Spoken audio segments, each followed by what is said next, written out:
Hello, everyone, and welcome back to the Cup of Joe with Joe and Joe podcast. I am your host, Joe, and with me, as always, is my wonderful co-host, Joe.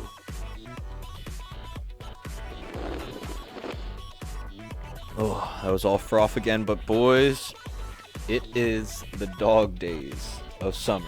Some would say the 500th day of summer. Yeah? How about that? That was, I don't understand the reference, Joe. Please enlighten me. Why was that? Why did you make a funny bit like that? Well, today, ladies and gentlemen, after discussing Christopher Nolan's Tenet, which was a film, we're talking about 500 Days of Summer, a 2009 quote-unquote ROM-COM, if that's what you'd like to call it. There's debate around this.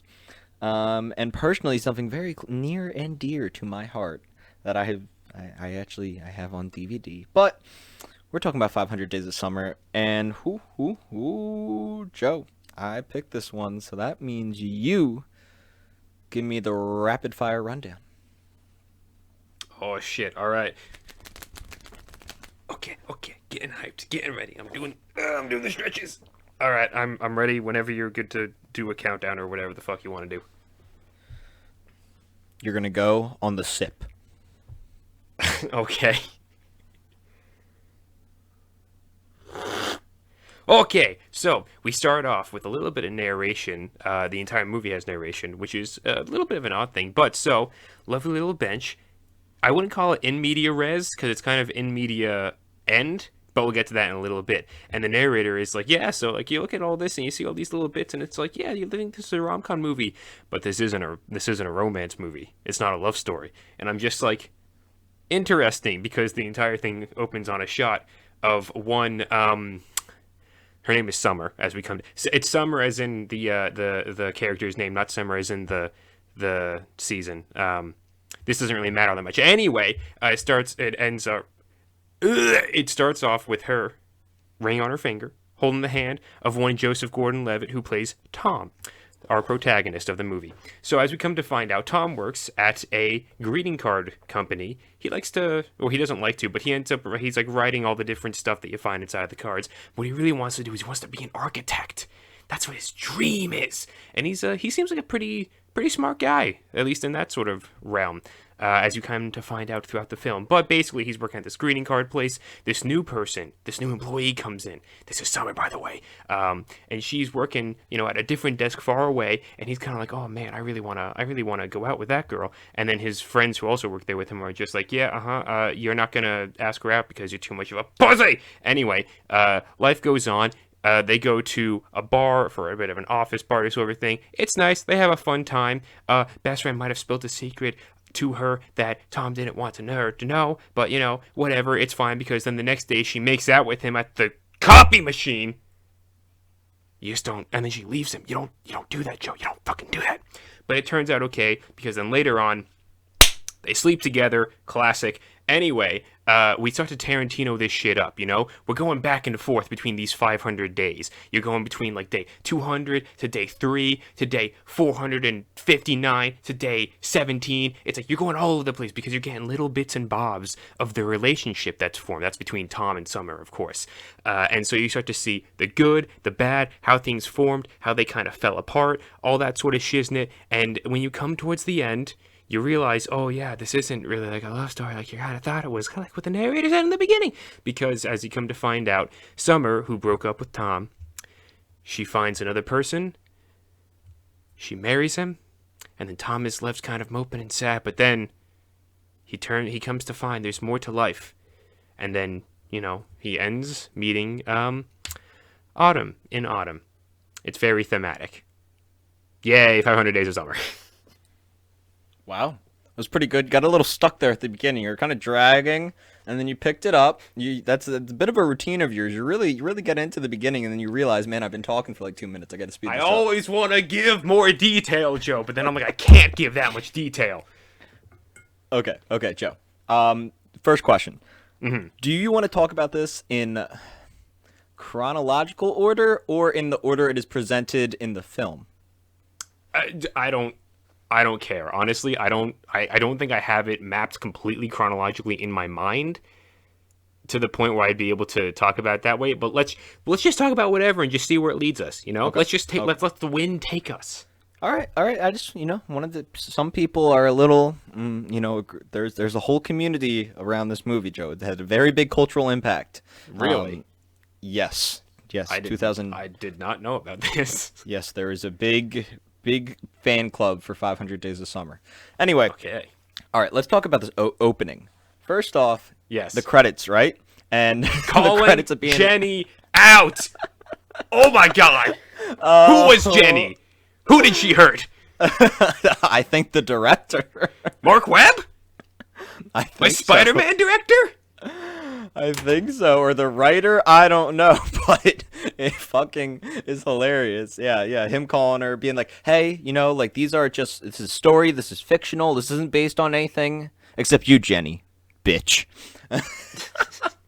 Love it every time I see it, even though I know it's there. So happy you like that. So, all right. So this was made, or at least released, in 2009. So this is, right before 2010s, before social media is taken off. We really only have Facebook, and You have an iPhone. Actually, you probably had at least 2 or 3 at this point, but you didn't have a lot of iPhones. exactly. So it's weird to think that this was made in 2009. I don't know. Besides the lack of like actual iPhones and stuff like that presented in the film, it's kind of like it feels timeless, like the vibe that it gives off. I'm like, I could easily see this in 2021 or something like that. Just throw some phones in there and maybe a MacBook somewhere. But so filmed in 2009, and I gotta say, Zooey Deschanel and Joseph Gordon-Levitt are two of my favorite actors, specifically Joseph. Joe, Fellow I think. Joe. Oh my goodness, fellow Joe of the podcast. I love him. I think he's absolutely fantastic. I think he's a really cool guy, not just like as an actor. I watched interviews with him when I was younger. I think he's great, really awesome. And Zoe, I've just been in love with since I've been 14. So there's that. And so I've been watching New Girl recently, about the past couple of months, which is basically Zooey Deschanel's show that ended in 2018. And I watched that. And then we were talking about Tenet, and I was looking at some Inception stuff, and I saw, Joseph Gordon-Levitt in Inception, and I'm like, oh man, I'm like, wait a minute. I'm like, we should watch 500 Days of Summer. So Joe, man, where do we start? All right, tell me a little bit about these two characters, because we get that intro to them of what like kind of their upbringing is like, and so tell me a little bit like what their personalities are about, what their beliefs are like. So Joseph Gordon-Levitt, his character Tom, he's a big believer in the one, as in soulmates. He's gonna find the love of his life, and he's gonna go out with her, and he's gonna marry her. Why and is they're gonna that? grow old and die together. That's a good question, Joe, and one that I completely remember from this film that touched so many hearts in 2009.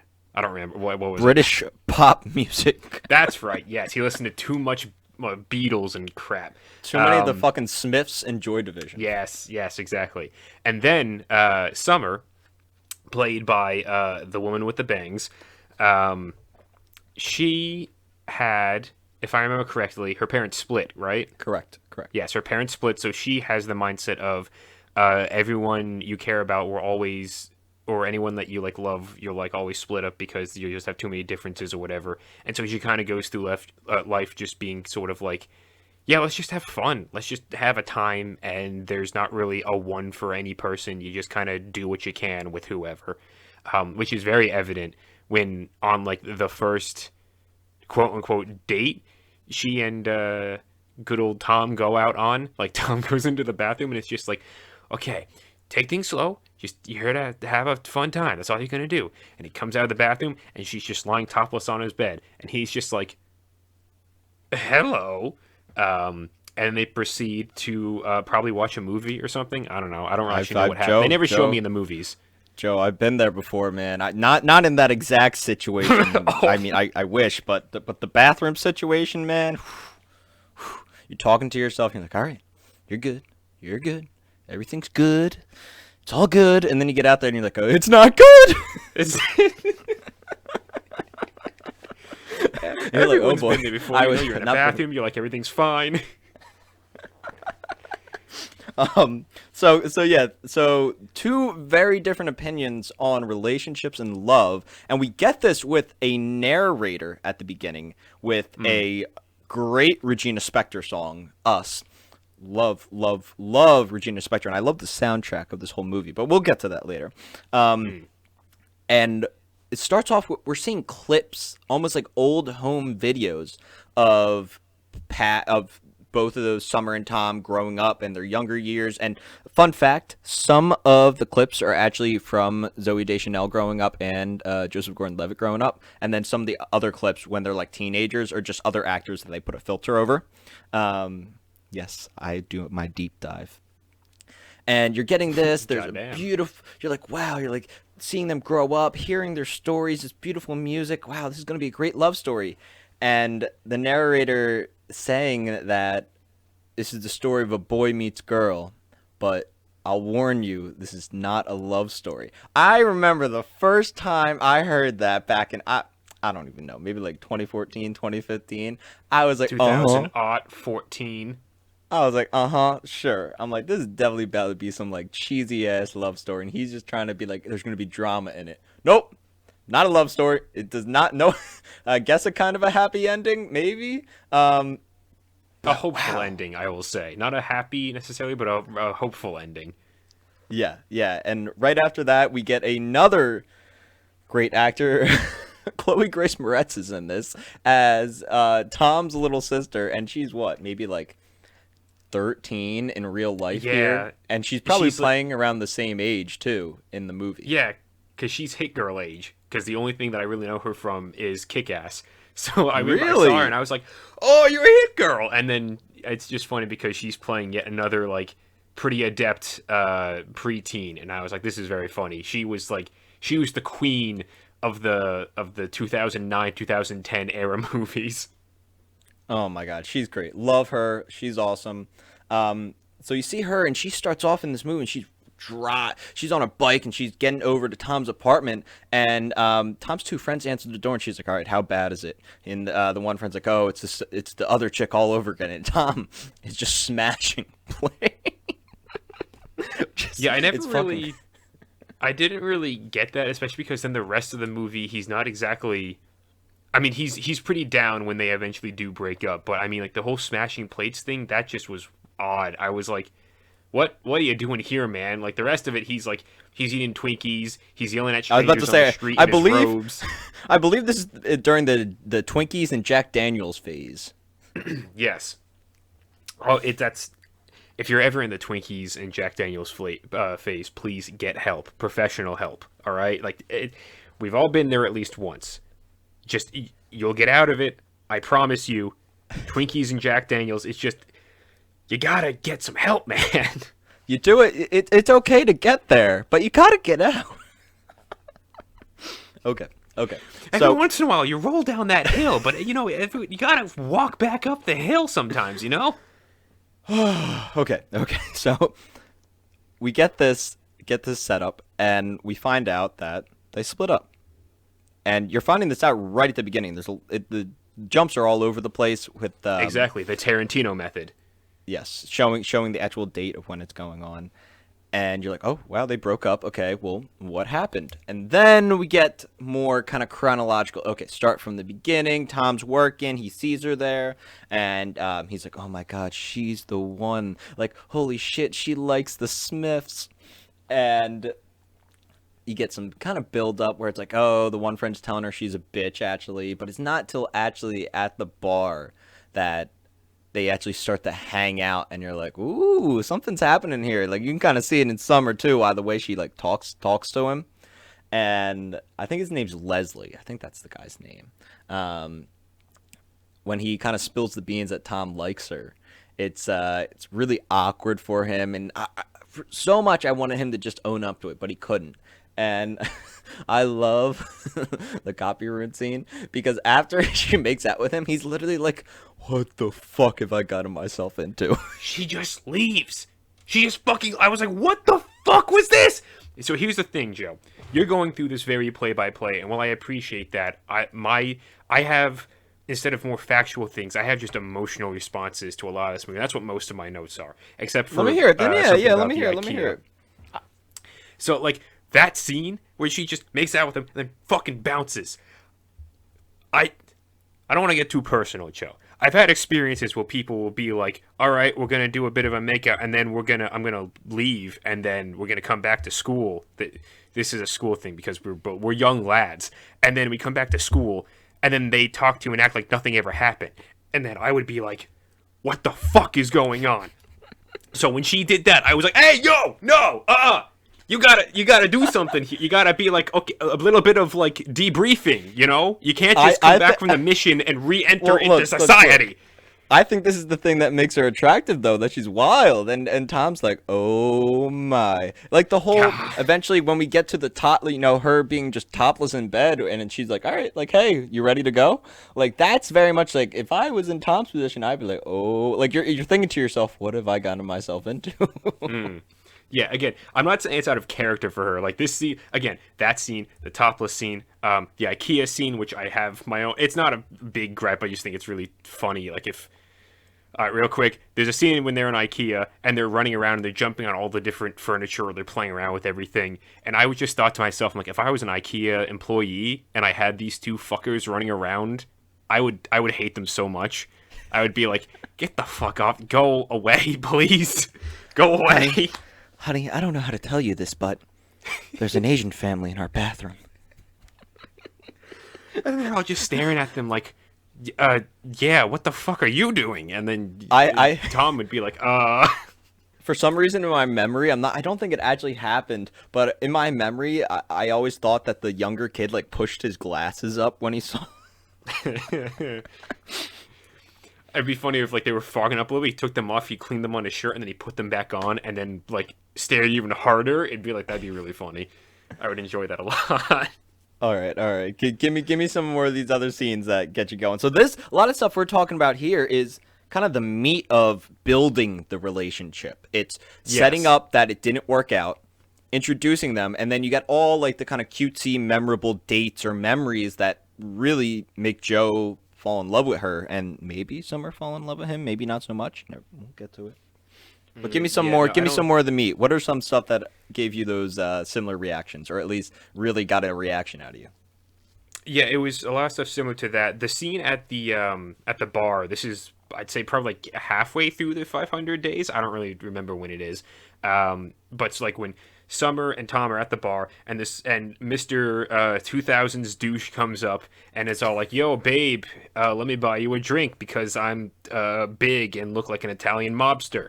And she's like, "No, thank you." And he's like, "Why? You don't want me to buy you a drink, you know?" And he's like doing the Italian hand waves. He's got all his mafiosos behind him. This is all completely true, by the way. This is extremely dramatic and not on par, but carry on. Yes, of course.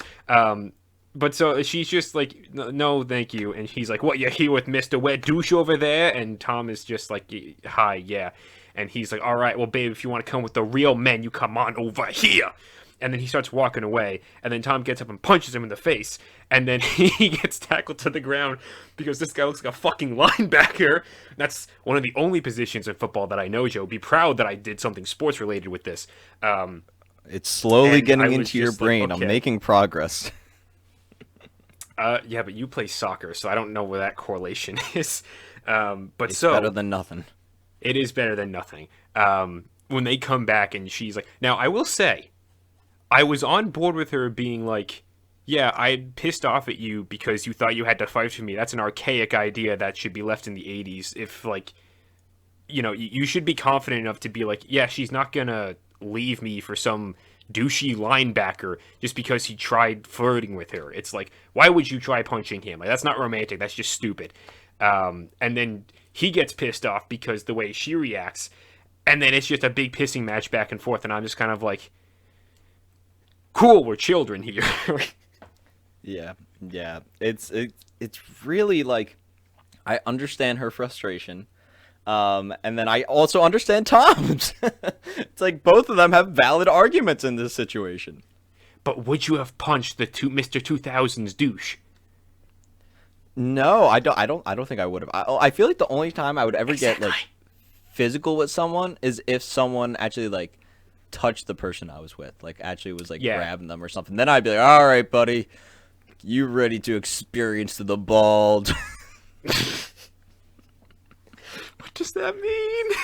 I don't think you want to know. No, I don't. I don't want to know, Joe. So, okay, so that's another situation where, and then after that, she does, they do the little split screen where I'm surprised it's like an old country song where it's like, I forget what is it called? It's like, all alone and I need you now. You know that song? Yeah, I know that song, yeah. It's literally just, that could have been the music video, and Tom and Summer are looking at their phones like, oh, I can't call him, I can't call her. And then she shows up to his apartment in the rain, wet hair, and she's like, I'm sorry, baby. And I'm like, oh, Tom, no. And then she does the little peck on the cheek. I'm like, game over, here we go, right back at it like nothing happened. Yeah, at that time I was like, fuck, Tom, come on, be strong. Be stronger than this, boy. Okay. Any other ones that really got you? I'm here. Oh, the after they bang for the first time, the fucking music scene, like it's a music video. I called it the post sex walk. Also, Harrison Ford cameo. That was weird when he was looking in the car window and he was like, I don't know, like doing up his hair, cleaning his teeth or whatever, and it was just Han Solo as his reflection. I was like, what is this? I was like, is that like, did they just map that onto the window in the scene? Did they actually get Harrison Ford to come in for 30 seconds to film this? Like, what? That entire sequence boggled my mind, Joe. It was just so much happening. It was the Harrison Ford. It was the sudden, like, dancing numbers. And then all of a sudden there was, like, a crowd of people dancing with him. I was like, I don't understand what this movie is anymore. Yeah. So, all right, I'll let you say a couple more of those, those moments that really got you. But one thing I really want to talk about is just all the different storytelling techniques in this film. Because, like, in that scene, there's animation. There's animation. Yes, in this the animated bird.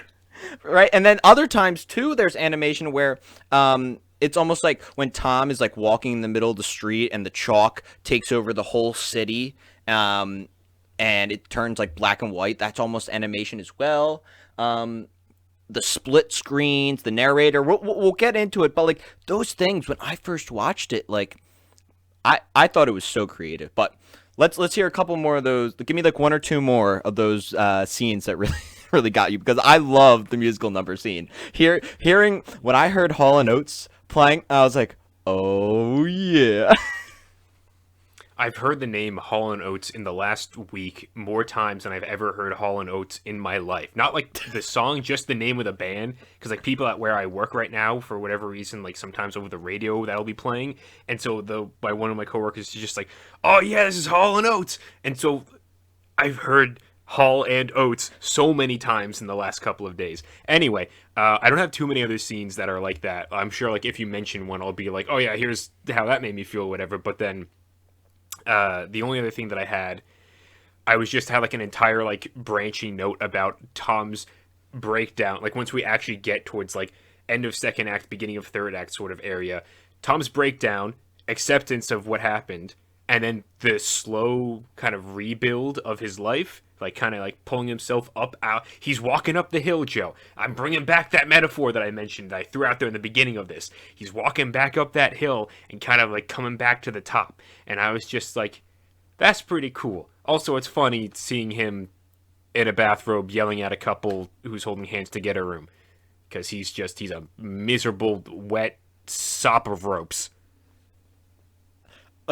Okay. Let's talk about like some of the storytelling techniques, and then we'll kind of move into that ending part where Tom has to deal with the post breakup. We'll talk about the breakup, and then kind of move into the actual ending of the movie.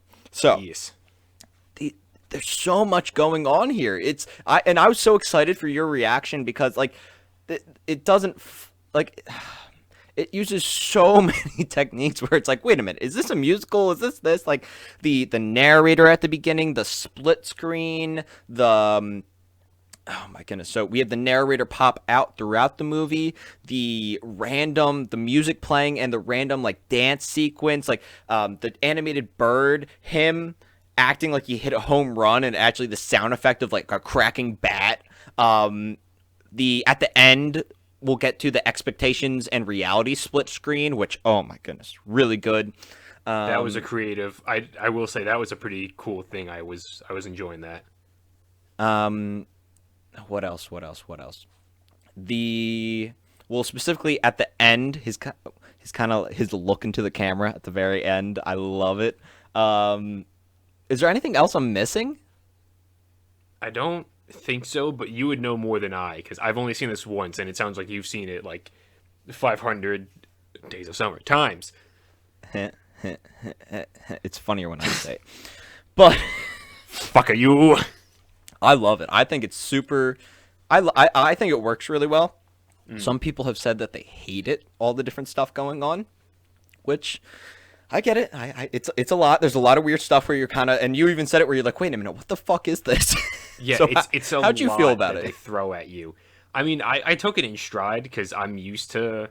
I mean, I enjoy comic books where they just, the shit's always flying at you no matter what it is, and like they like to mesh genres or whatever. But yeah, so like seeing all this stuff, I was just like, this is kind of cool and creative. I don't necessarily, I still don't understand what the fuck the point of the bird or the Harrison Ford thing. I mean, I guess the Harrison Ford, he was like, yeah, look at me, I'm a fucking stud. But the animated bird, I was like, what is this? It was just like, it was a lot of stuff, and I was like, yeah, cool. But also I was like, whatever. Okay, yeah. I love the little Harrison Ford thing. I remember the first time I saw it, I'm like, what the fuck? Why's Han Solo in this? Why is Han Solo in this movie? Okay. So let's get to kind of the post-breakup stuff. But first, to set that up, when Tom and Summer first, quote-unquote, get together, Summer explicitly says to him, I am not looking for anything serious. And he's Correct. like, yeah, sure. Like, okay. Like, I'm cool with that, laid back or whatever. Yes. And they say it, and they go along with it. But about maybe like a month or two in, Tom starts to get a little nervous. He's like, oh man, like, what are we? What is our label? Whatever, this or that. And he brings it up to her, and she's like, I don't really know. Do we need to put a label on? He's like, no, I don't need that. Like, I'm chill like you, girl. And it's not until that bar scene where he finally snaps, because she wants to call him just a friend. And he's like, girl, fuck that. We had shower sex. That you do not have shower sex with your friend. Like, he's like, I'm a part of this relationship as well, and I say we're a damn couple. And I remember in that moment, I was like, fuck yeah, Tom, that's awesome, good for you. And later on, again, she still doesn't say, like, hey, we're a couple or whatever. When she meets him at his apartment, she's like, hey, like, I can't give you that. And he's like, okay, girl, but like, give me something now. And I'm like, oh, Tom, come on, buddy. But at the end, they slowly start to show some scenes of them hanging out, and she's really just almost like not into him anymore. She's kind of over him. It passed. And just casually, while they're getting pancakes, she's like, I think we should stop seeing each other, because we've been like Sid and Nancy. And she makes the joke that she's more like Sid Vicious. But it's a shock to Tom. Tom's like, what the fuck? Like, I love you. Like, we've been doing all this stuff. And she's like, yeah, I don't really feel it anymore. And she just moves on. And Joe, you can tell us what Tom does. Well, we've already been over what Tom does. Tom breaks plates, has a bit of a hissy fit, eats some Twinkies. He starts, whatchamacallit. He writes some really not so great things in some of the greeting cards, or like whatever cards that he's doing at the company. Has a moving question mark speech that he gives to Phil Coulson of the MCU, who's his boss. Yes, it is the same character. It's 2009. It's post Iron Man. He's undercover, exactly. He's looking out for Robin. That's right. We're crossing over Marvel and DC, baby. Seems legit. Seems very legit. And then he has the whole Twinkies and Jack Daniels and going out in his bathrobe, that sort of thing. But then he quits his job And this begins his rebuild of his life, where he's just like, ooh, okay, I'm gonna do what I want to do now. Might as well. Yeah, and he starts, kind of practicing being an architect again. He starts applying for jobs, and he looks a lot better. He's wearing suits, and he's just, I don't know, he's enjoying life a lot more. He's trying to move on, and we don't really, at that point, you don't see Summer, at least in the film, for like a good 10 or 15 minutes. It's dedicated to Tom's breakdown and build up, which I think is portrayed fantastic. I absolutely love it. There's a song when he starts bouncing the tennis ball in his bed where the kick drum starts going. It's a song, Vagabond by Wolf Mother. Oh my goodness. High School Joe was a very, very big Wolf Mother fan, let me tell you. This whole soundtrack, we'll get to. But I love it. It's great. His drawing, his chalk drawing on the wall. I love Tom's apartment. It's all portrayed great of what I think it's a pretty accurate, I don't know the exact time scale, they don't tell you, but I think it's a pretty accurate, kind of like post breakup, like, damn, I'm in the dumps, but then I got to build back up to it. Would you agree? Yeah, I guess. I mean, it's definitely dramatized and Hollywoodified. Oh, yeah. But for the sake of the story, it's satisfying enough to be like, yes, he's getting real low, and then he hits bottom, and then he's like, all right, now I'm trying to bring it back up again. Yes. And he's, at this point, he gets invited to one of the old coworkers' weddings, and hops on a train to go to the wedding. His friend ditches him, and he sees Summer on the train, and he tries to ignore her, but they end up seeing each other, and they get coffee, and we get this beautiful moment of them hanging out, chit-chatting. They go to the wedding, they dance together and have fun, and you're like, oh, is something going to happen here? And she invites him over to her place for a party. And this is where we get to the expectations versus reality scene, which again has a Regina Spektor song in it. And we find out in this scene, I won't go over it all, but basically you find out that she's engaged, and Tom does not handle it well. He sprints out of the building. He's walking home, and it's at that point that chalk scene happens, where the whole scene looks like it was drawn in chalk. Oh, and man, I felt for Tom there. That I really empathize with characters, whether it's even in songs, books, movies, and like, I honestly wanted to cry there. I was like, damn it. I'm like, because he was so hopeful, and he got his hopes up and just crushed him. Yeah, but also, I mean, fuck you, Tom. She has her own life. Exactly. Another thing that I will bring up a little bit later. So we have that happen. Tom's doing his little, applying the jobs, and one day he's back at the bench spot that him and Summer hung out at, where he artistically drew some architecture on her arm, and he runs into her. And they look a little bit older. He looks a little bit not as disheveled, and they're talking about their relationship and what happened, and he just can't believe that she's married now, and he's like, you know what fucking sucks? Realizing that everything you believed in is complete bullshit. And he's talking about love, and Summer's like, no, man. She goes, you were right. Like, I fell in love. She goes, it just wasn't with you. And he just can't. And it's one of those things where I think it was in that moment I realized, I'm like, wow, he really just can't accept that it just didn't work out. And they have a pretty touching moment, just a really nice conversation to close it all out. And they part ways, and Tom wishes her a happy life. And that moves us into like the last 2 minutes of the movie, where Tom is applying for a job. It's this beautiful building that awesome. I mean, it's an architectural company. They better have a damn nice building. And he's waiting in line. He's waiting in like the waiting room, and there's this other woman there, very attractive. It kind of says hello or whatever. And she's like, "Oh, have I seen you before?" He's like, "No, I don't think so." And she brings up like the little park bench spot that he always hangs out with, and he's like, "Oh yeah, I go there all the time." And they're talking about it, how much they enjoy it, and he realizes like, "Oh, you're my competition. Well, I hope you don't get the job." And he gets called for the interview, and the narrator comes in, and he's like, well, there's one thing that Tom had learned, was that there was no such thing as destiny. Only random events, only coincidence. Nothing happens for a reason. And at that moment, the narrator stops, and Tom's like, actually, can you give me a minute? And he walks back there, and he's like, hey, you want to get coffee or something after this? And she's like, oh, I have to see somebody. He's like, oh, all good, all good. He starts walking back. She's actually, you know what? Screw it. Like, let's go get coffee. He's like, oh, awesome. My name's Tom. What's your name? And she shakes his hand. She goes, oh, I'm Autumn. And oh my God, Joe, every time I see this damn movie, when she says her name, I smile so fucking big. I love the ending. I love it so much. Of course you do. If you, me, I'm like, I literally look like a little girl right now. I'm like closing my hands and fists and like covering my mouth. I'm like, hee hee. Oh, that's a sight, isn't it? It is.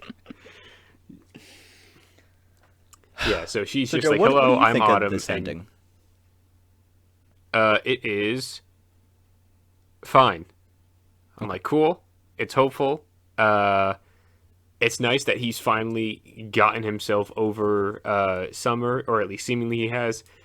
He has at this point. It's like, yeah, this is the point where he's like, yep, I'm over it now. I'm going back out there, and I'm just like, cool. And then wink, credits roll, Oh yeah. and then movie is over. And I was like, okay, that was exactly what the narrator said it would be at the beginning, kind of, sort of. You're like, oh yeah, look at that, haha, clever. And I was like, yep, this is a Joe movie, all right. It's such a Joe movie. Oh my God, it's my fucking bread and butter. Jesus It really Christ. is. Okay. Joe, what did you think of this soundtrack? Honestly, I didn't write down any of the songs that were present in it. I don't remember a single song that was in it, so that's not a good sign. Interesting, because the soundtrack itself is pretty popular. Like they got vinyl pressings of it and stuff like that. Like it, oh my goodness, really, I love the soundtrack. A lot of great songs on it, some classics, a lot of Regina Spektor, who I enjoy. It's all over the place, but I'm a big fan of this soundtrack, and I think it adds a lot to the movie. I think it does a very good job. I mean, specifically in that kind of like musical scene with Hall and Oates, but also just some of the Regina Spektor songs with the emotional side of it. I think it's great. Trying to see if there's anything else I wanted to say. I don't know. I mean, this is just one of those. It's a Joe staple. This is a Joe staple where every once in a while I'm like, it's a 500 Days of Summer night, time to watch it. I pop it in and I enjoy it, even though I know everything that's going to happen. I want to know, Joe, give me your rating and overall thoughts on this baby. I'm putting my heart out there. You feel free to just beat it up, do whatever, be critical. I don't care. Mm-hmm. This is a safe space, except Right. after, then I beat you up. Right. But on the We attempt podcast, it's a safe space. So let me hear it. Bring it out, baby. All right, so real quick, my rating for this, 6 out of 10. I'd say it's slightly above average. I think, both the actors doing a damn good job. Some of that weirder stuff, like the expectation versus reality stuff, that's creative and cool, and I like it. It has a personality, especially in the beginning. Calling Jenny out, that's good, that's fun. The musical scene, the post-sex musical scene, I'm just like, that was weird and creative, and I found it very funny, even though I didn't quite understand why a lot of the stuff you put in there were in there. But at the same time, I'm just like, hey, it's not it's a rom-com, but not a rom-com. It's a different kind of a thing. So at least they made good on that promise, where it wasn't something like, this isn't a romance in the beginning, and then it ends like being exactly what it said it wasn't going to be. It's like they stuck to that. That's the way it was. I'm like, yeah, it's fine. I'm like, I'll probably never watch it again, but hey, that's me. So it's a Joe movie, but not a Joe movie. Precisely. It is a Joe movie, but not a Joe movie, and you can take that to the bank. All right. I have some closing statements. One, I've always considered this a rom-com, even though I believe the director doesn't even consider it a rom-com. He considers it more of a coming-of-age movie.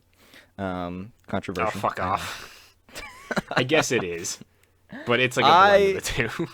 I give this a 7.5 out of 10. Saw this for the first time when I was like 14, 15 years old. I thought it was super creative. Never saw anything like it before. It, just as other Joe has said, this is my bread and butter. Anything that like fits my aesthetic, it was all here. All of it was here. If you 7.5 out of 10. If you get a DVD pack like at Walmart and like a dollar bin or whatever, and it has 3 movies, for Joe it's gonna have Rocky, Totoro, and 500 Days of Summer. That's probably what your trilogy pack would look like. Yeah, that's about right. And Joe, I just have one last question for you. I know Okay. we're dragging a little bit. A lot of people call summer a bitch. They really don't like summer. Specifically, a lot of guys don't. And for the longest time, I felt the same way. I'm like, damn, I'm like, she just fucking used this man. Screw this bitch. But then you matured emotionally and realized what the fuck was actually going on, didn't you? Yeah, she was upfront with him. She said, yes, I don't want a relationship. And he said, okay. And then when he freaked out that he wanted a relationship and she didn't, he acted like a little baby. She clearly said, I didn't. And I remember for the longest time, I was like, how could anyone side with her? But now I'm like, wow, I'm like, Tom, like you really made a big mistake there. I believe Joseph Gordon-Levitt made a tweet saying Tom falls in love with the idea of summer rather than actually what she is and what she wants. Yeah, I think that's precisely what happened. And then there's a bunch of immature man babies who go online and are like, yo, fuck summer, because that's having a baby for you. And then they're crying on their keyboard when the keyboard breaks, and then their end of their message is just a random jarble of letters. It's never pretty. I'm happy that you were able to look past the BS. Yes. Joe, now that I gave a little piece of my heart watching this movie, you get to pick the movie. And, sometimes I feel like I can guess what direction you're going, and I have no clue. I really don't know. Sometimes you're also just a wild bag. For the hell I know, we could be watching George of the fucking Jungle next, but Brendan Fraser's in that, so, I mean, I'd be okay with it. It's so funny that you say that, because the movie I've picked, I don't know if you've seen this. I think you know what it is, but it's something very different from what I feel like because you know what I go for. I tend to go, like, I did Train to Busan, I did Atlantis, Tenet, like all these things. It's like these are very, like, I'm a bit more of the action adventure oriented boy, that sort of a thing. But so this time we're going a little bit different, Joe.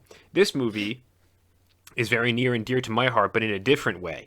Actually, it's near and dear to my heart for 2 ways. One, emotional because of action orientation. However, it's also close to me because food porn, Joe. Does that narrow it down at all to what this movie might be? Is it food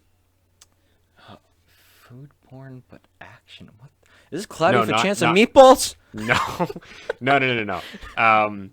The action part was because one of the guys a part of this is responsible for starting one of the franchises that I fucking love. We're watching Chef next week. Yes, I knew it. I was about to guess it. Woohoo! I've never seen this, but it looks so good. Wasn't this his first ever Wasn't this his first ever directorial debut or something like that? Or no, this is post Iron Man.